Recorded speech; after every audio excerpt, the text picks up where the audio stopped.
Ici, je récapitule les bases les plus importantes pour aller plus loin en comptabilité. C'est une bonne idée, non?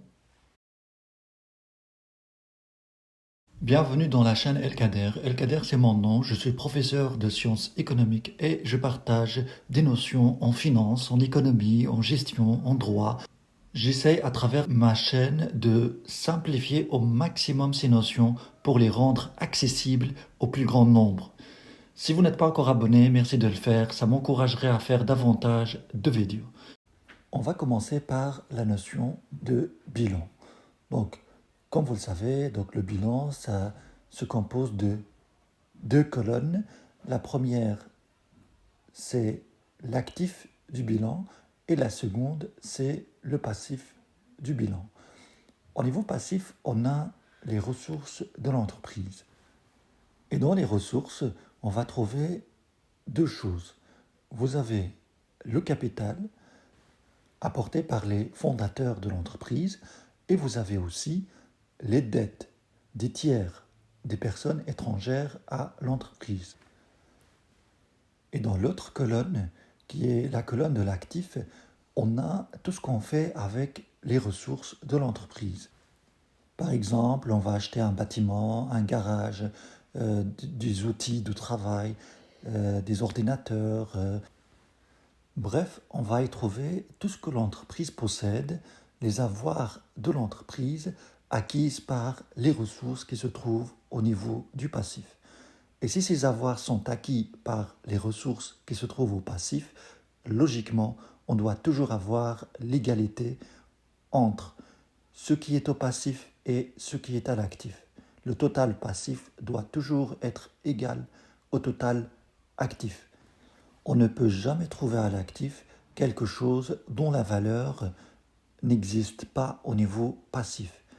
Même si, par exemple, on ouvre une entreprise et que une partie du capital n'est pas en termes d'argent, c'est en nature, c'est des objets. On apporte par exemple des chaises, des tables, etc. Ces choses-là vont être évaluées et vont être intégrées au niveau du capital, au niveau passif. Alors voilà pour la présentation générale d'un bilan au niveau de la comptabilité. Et bien maintenant, il y a une deuxième règle qui est très importante, à savoir les critères de classement des comptes au niveau actif et au niveau passif. D'abord au niveau actif, on se base sur ce qu'on appelle le critère de liquidité. On classe ces comptes du moins liquide au plus liquide. Les comptes qui sont moins liquides, ça veut dire qu'ils se transforment difficilement en argent liquide. Et puis, le compte le plus liquide, par exemple, c'est la caisse. C'est pour ça qu'on trouve que le compte caisse se trouve au plus bas de l'actif. Et les comptes les moins liquides, c'est tout ce qui est immobilisé dans l'entreprise, par exemple comme les bâtiments, les terrains, etc. Alors, au niveau du passif maintenant, le critère qu'on utilise pour classer les comptes, c'est l'exigibilité. Ça veut dire quoi? Ça veut dire qu'on va commencer par les dettes les moins exigibles. Ça veut dire qu'on n'exige pas à être remboursé. Et on finit avec les dettes à court terme qu'on exige à être remboursées rapidement. C'est pour ça que vous trouvez le capital en première position, parce que le capital, ça ne se rembourse pas. Ça dure aussi longtemps que l'entreprise existe. C'est le cœur de l'entreprise. Un capital, en fait, c'est un organe vital pour l'entreprise. Sans capital, il n'y a pas d'entreprise. C'est pour ça que les propriétaires de l'entreprise ne peuvent pas récupérer cet argent. Ça doit rester au service de l'entreprise, au service de son fonctionnement. Après le capital, bien sûr, on a les dettes à long terme et puis les dettes à court terme. Après tout ça, on a vu le compte de résultat.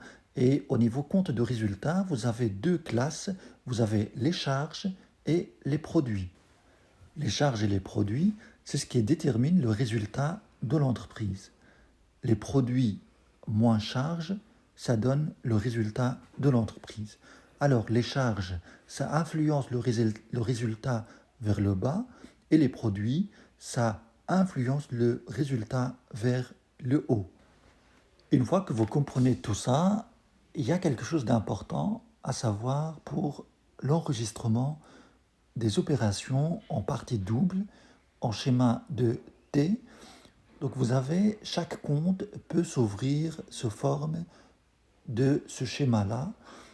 Vous avez à gauche ce qu'on appelle débit et à droite crédit. Et chaque compte, ça augmente d'un côté et ça baisse de l'autre côté. Alors, pour les comptes d'actifs, ça augmente au niveau débit du compte et ça diminue au niveau crédit du compte. Pour les comptes du passif, c'est bien l'inverse qui se passe. Vous avez un compte passif augmente au niveau crédit du compte et ça baisse au niveau débit du compte. Et si vous prenez les comptes de charges et de produits, vous avez au niveau charge la même chose que ce qui se passe au niveau actif, les comptes d'actifs. Un compte de charge évolue de la même manière qu'un compte actif. Et un compte de produit évolue de la même manière qu'un compte de passif. Voilà, ce schéma est très important pour bien enregistrer ces opérations. Et on va voir comment on peut l'utiliser avec un exercice d'application. C'est ce qu'on va voir tout de suite après. Alors, on va inventer un petit exercice pour appliquer tout ça. On va dire, par exemple, une opération du genre achat de marchandises 100 euros avec 21% de TVA.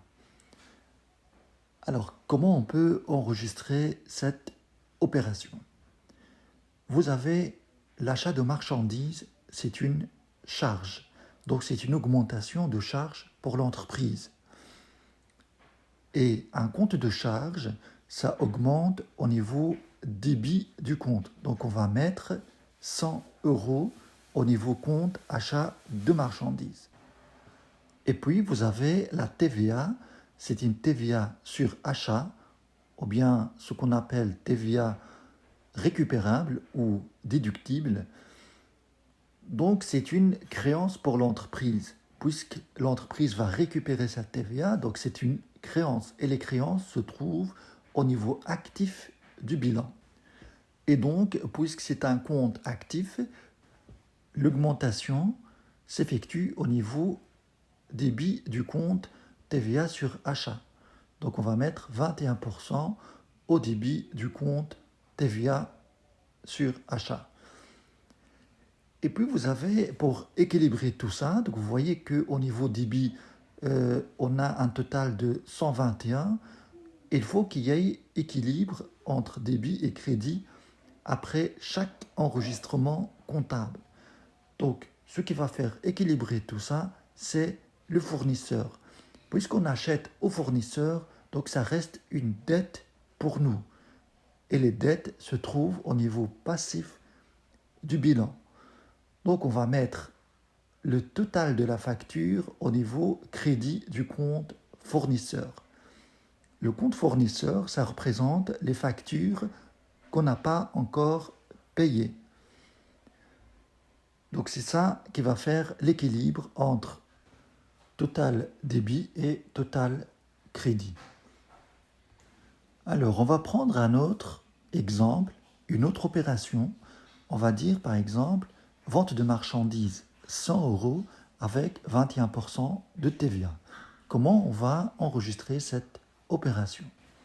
La vente de marchandises, c'est un produit. Donc, ça diminue au niveau débit et ça augmente au niveau crédit. On va mettre alors la somme de 100 euros au niveau crédit du compte vente de marchandises. Et la TVA sur vente, c'est une TVA à payer à l'État. On reçoit cette TVA du client, mais une taxe, ça se paye à l'État. Donc on va la transférer dans les caisses de l'État. Donc c'est une TVA à payer. Donc ça reste une dette envers l'État. Et les dettes se trouvent au niveau passif du bilan. Donc on va mettre au crédit du compte TVA sur vente 21 euros. Et ce qui va équilibrer tout ça, c'est le client. Donc quand on vend des marchandises, on les vend à un client. Donc les créances clients vont augmenter.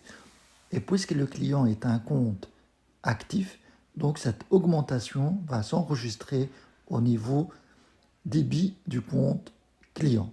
Et on va mettre la totalité de la facture puisque le client doit nous payer la totalité de la facture, 121 euros. Voilà un peu un rappel général de tout ce qu'on a fait jusqu'à l'instant et je vais aborder d'autres sujets prochainement pour aller un peu plus en avance par rapport aux matières de la comptabilité. Merci d'avoir suivi ce cours et à très bientôt.